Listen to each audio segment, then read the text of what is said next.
بسم اللہ والحمد للہ والصلاة والسلام علی رسول اللہ۔ معزز خواتین اسلام، آج 9 ذی الحج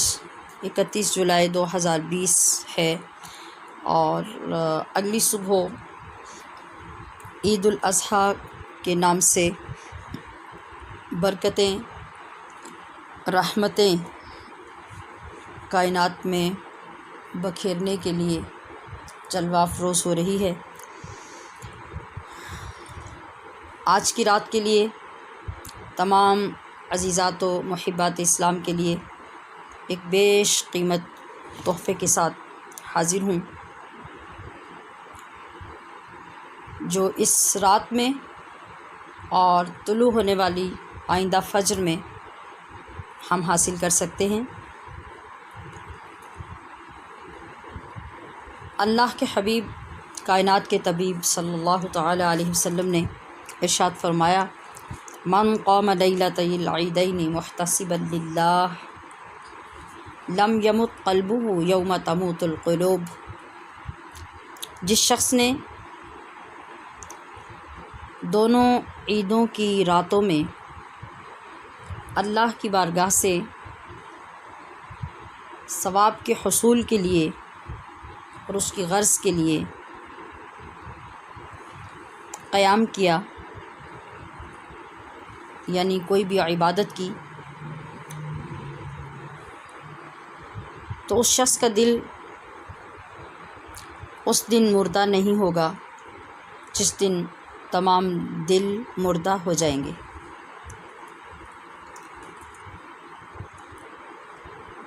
دل کی زندگی کیا ہے؟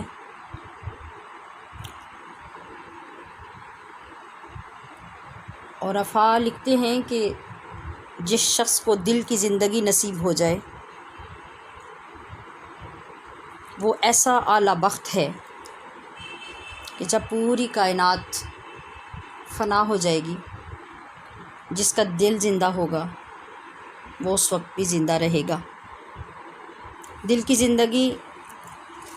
سے اور جس دن دل مردہ ہو جائیں گے، اس کی کئی تفسیرات مفسرین نے لکھی ہیں۔ ایک مراد تو اس سے یہ ہے کہ جب قیامت کی ہولناکی ہوگی، ہر کوئی بے چین ہوگا، نفسا نفسی کا عالم ہوگا، اللہ کی ذات کا جلال اور رعب ہر طرف چھایا ہوگا، کسی کو آنکھ اٹھانے کی ہمت نہ ہوگی۔ جب بڑے بڑے بھی نیکوکار بھی ابرار بھی نیکیوں کے باوجود ڈر رہے ہوں گے، دل دہل رہے ہوں گے، تو ان راتوں میں عبادت گزار شخص کو انتہائی سکون ہوگا، اطمینان ہوگا، اس کا دل زندہ ہوگا۔ اور بعض مفسرین نے لکھا کہ اس سے مراد دنیا میں ہر وہ دن ہے جس میں باطل کا غلبہ ہو جائے، شر پسندوں کا غلبہ ہو، برائی پھیلانے والے غالب ہوں اور حق سے دور کرنے والے لوگوں کی کثرت ہو۔ ایسا شخص جو ان راتوں میں اللہ کی عبادت سے، اس کی بارگاہ سے ثواب حاصل کرنے کی نیت سے بیداری کرے گا، اللہ کو راضی کرے گا، اس کی بارگاہ میں سر بسجود ہوگا، تو کیسے ہی ناموافق حالات دنیا میں پیش آتے رہیں، وہ اطمینان میں رہے گا، سکون میں رہے گا، صراط مستقیم پر رہے گا اور کوئی بہکانے والا اس کو بہکا نہیں سکے گا اور وہ باطل راستے کا شکار نہیں ہوگا۔ اس کے دل کا نور اللہ پاک قائم رکھے گا، جس سے ہدایت پر چلتے ہوئے اس سے اطمینان ہی اطمینان حاصل ہوگا۔ ایک اور روایت میں جس کا ذکر ترغیب و ترہیب میں کیا گیا۔ حضرت معاذ بن جبل رضی اللہ تعالی عنہ کی روایت ہے۔ آپ فرماتے ہیں نبی کریم صلی اللہ علیہ وسلم نے ارشاد فرمایا من احیا اللیالی الخمس وجبت لہ الجنہ، جس شخص نے 5 راتوں کو زندہ کیا اس کے لیے جنت واجب ہو گئی۔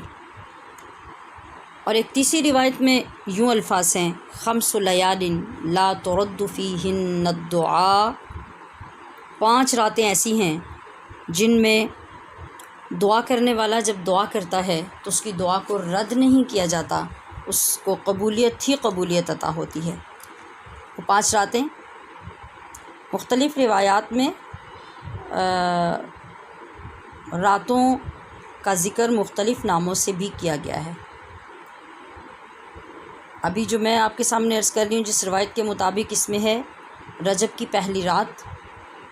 ہر ہفتے میں جمعۃ المبارک کی رات، 15 شعبان کی رات، عید الفطر کی رات اور عید الاضحیٰ کی رات جو آج رات آنے والی ہے۔ یہ 5 راتیں ایسی ہیں کہ جس نے زندگی بھر یہ معمول بنا لیا کہ وہ ان میں اللہ کی بارگاہ میں حاضر ہوتا رہا، ثواب کی نیت سے، اللہ کی رضا کی نیت سے، اس کے سوا اس کا کچھ نہ ہو، کوئی مقصد نہ ہو، کوئی دکھاوا نہ ہو، لوگوں کے اندر ذکر کرنا مقصود نہ ہو، یا کسی مصیبت میں پھنسنے کے بعد اس رات میں حاضری نہ ہو، صرف اللہ کی رضا کے لیے اور اس کی بارگاہ سے ثواب کی طلب کے لیے۔ تو پھر ان 5 راتوں میں اللہ کی بارگاہ میں حاضر ہونے والا کبھی رد نہیں کیا جاتا اور کبھی وہ مشکلات کا شکار نہیں ہوتا جن سے نکلنے کا کوئی راستہ نہ ہو۔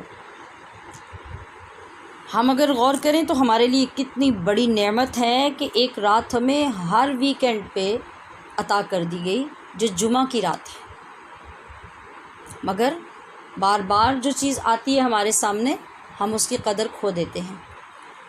ہر ہفتے میں جمعہ کی رات، ہر ہفتے میں جمعہ کی رات، جمعرات اور جمعے کی درمیانی شب جو ہے اس کو جمعہ کی رات کہا جائے گا، اس رات کو بھی اللہ نے وہ فضیلت عطا فرمائی۔ ان راتوں کی فضیلت خاص طور پر اللہ کریم نے ارشاد فرمائی کہ یہ دنیا اور آخرت کے خزانوں کی راتیں ہیں۔ خاص راتوں کا ذکر کرنے کا مقصود جو ہوتا ہے کہ ان میں اللہ کے خاص راز ہیں، ان میں خاص برکات کا نزول ہوتا ہے،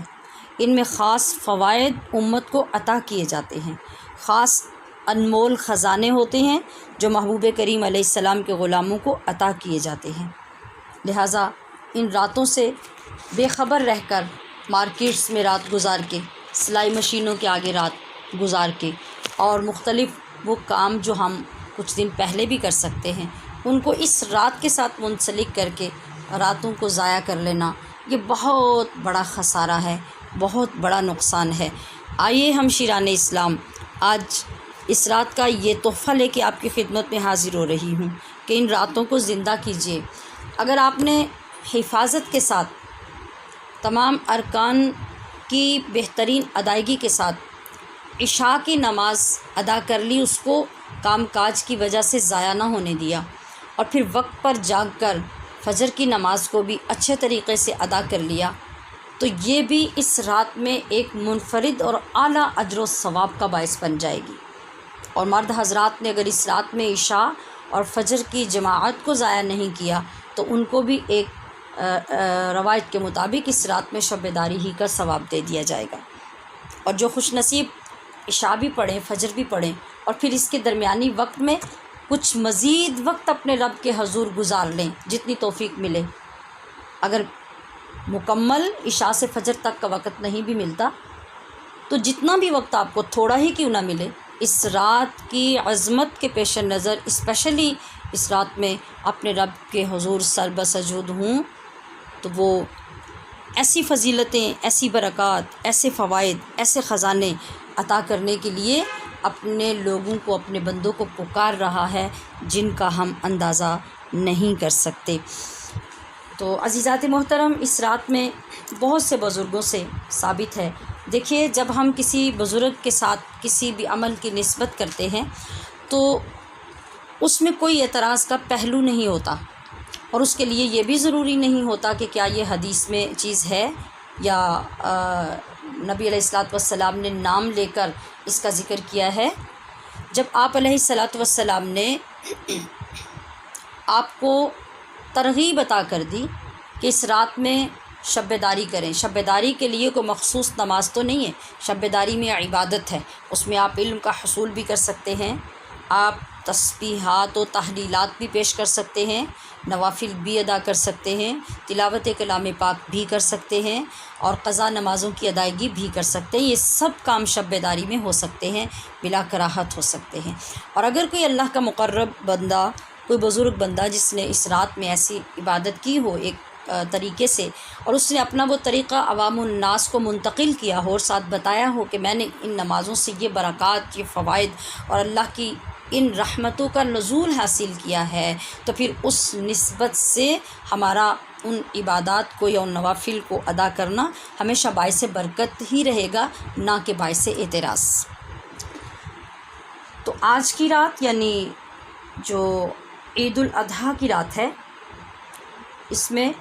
کئی بزرگان دین کا یہ طریقہ رہا کہ انہوں نے 12 نوافل ادا کیے اس رات میں۔ ہر رکعت میں الحمد شریف کے بعد سورۃ الاخلاص یعنی قل هو اللہ احد مکمل سورت 15 مرتبہ ادا کی، اور اس طریقے سے 12 نفل پڑھے۔ تو یہ بزرگ جن کا معمول ہے وہ لکھتے ہیں کہ اس کا اجر اور اس کا ثواب اس قدر ہے جیسے کسی نے عام معمول میں 70 سال کی نمازیں پڑھی ہوں۔ اور دوسری نماز یہ فرمائی کہ 4 رکعت نماز اس طرح سے ادا کیے جائیں کہ الحمد شریف کے بعد ایک مرتبہ آخری 3 قل پڑھے جائیں، قل هو اللہ احد، قل اعوذ برب الناس، قل اعوذ برب الفلق، اور قل اعوذ برب الناس۔ جب 4 نفل یہ ادا کر چکے اس کے بعد 70 مرتبہ سبحان اللہ اور 70 مرتبہ درود پاک پڑھ کے اپنے گناہوں کی بخشش کی دعا کیجیے، اللہ کریم اپنی رحمت سے اور بخشش سے ضرور نوازے گا۔ پھر عزیزات محترم، ایک بہت اعلیٰ، بہت ہی شان والا وظیفہ اور خیر و برکت سے معمور اللہ کا وعدہ جو ہمارے پیش نظر ہے، وہ کیا ہے کہ جس وقت آپ رات گزار لیتے ہیں، فجر کی نماز ادا کرنے کے بعد اسی جگہ پر بیٹھیں اور وہیں بیٹھے ہوئے 101 بار تکبیرات تشریق جو پچھلے دنوں سے آپ پڑھتے چلے آ رہے ہیں، بلکہ آج صبح سے آپ نے باقاعدہ اگر آغاز کیا ہو تو اس کو 101 بار وہیں بیٹھے ہوئے پڑھیے۔ تو جن بزرگوں کا یہ معمول رہا انہوں نے فرمایا کہ آئندہ آنے والا جو سال ہے، اس سال میں جتنی بڑی آفتیں، ناگہانی مصیبتیں اور اچانک جو صدمات آ جاتے ہیں، اللہ رب العزت پورا سال گویا کہ اس بندے کو اس کی ضمانت عطا کر دے گا اور ان سے محفوظ فرما لے گا۔ یعنی نماز فجر کے بعد 101 بار آپ پڑھیے اللہ اکبر لا الہ الا اللہ واللہ اکبر وللہ الحمد، یہ 101 بار پڑھیں اور پھر اس دن کے لیے دعا کرتے ہوئے آپ جائے نماز سے اٹھیں اور دن کے امور کا آغاز کریں۔ پھر بارگاہ رسالت مآب میں صحابہ اکرام عرض کرتے ہیں یا رسول اللہ صلی اللہ علیہ وسلم، اگر کوئی فقیر ہو اور قربانی کی طاقت نہ رکھتا ہو تو کیا کرے؟ آپ نے ارشاد فرمایا کہ وہ عید کے دن نماز عید کے بعد ظہر سے پہلے گھر میں 2 رکعت نماز ادا کرے، گھر میں، اور ہر رکعت میں الحمد شریف کے بعد 3 مرتبہ سورہ کوثر کی تلاوت کر لے تو اللہ جل شانہ اپنے قربانی کرنے والے بندوں کے اجر و ثواب میں اس غریب آدمی کو بھی شامل کر لے گا، خواہ وہ عورت ہو خواہ مرد ہو۔ یہ بیش قیمت تحفہ آپ کی خدمت میں پیش کر رہی ہوں اور یقین رکھتی ہوں کہ آپ سب اپنی رات کو ضائع نہیں ہونے دیں گے۔ اگر پوری رات نہ صحیح تو جتنا تھوڑا سا وقت مل جائے، یہی جو چند نوافل میں نے آپ کی خدمت میں عرض کیے. عشاء کی نماز کے بعد اضافی طور پہ ان کو ادا کر لیجئے. سورہ ملک کی تلاوت کر لیجئے، استغفار کر لیجئے، چند مرتبہ تکبیرات کو پڑھ لیجئے. آپ کا حصہ اس رات میں شامل ہو جائے گا. اور باقی کام کو بھی اللہ کے بندوں کی خدمت کی نیت کر کے اگر آپ کرتے رہیں گے تو عین ممکن ہے اللہ اپنی رحمت سے اس کا بھی آپ کو ثواب عطا فرما دے. وما علیہ الا البلاغ.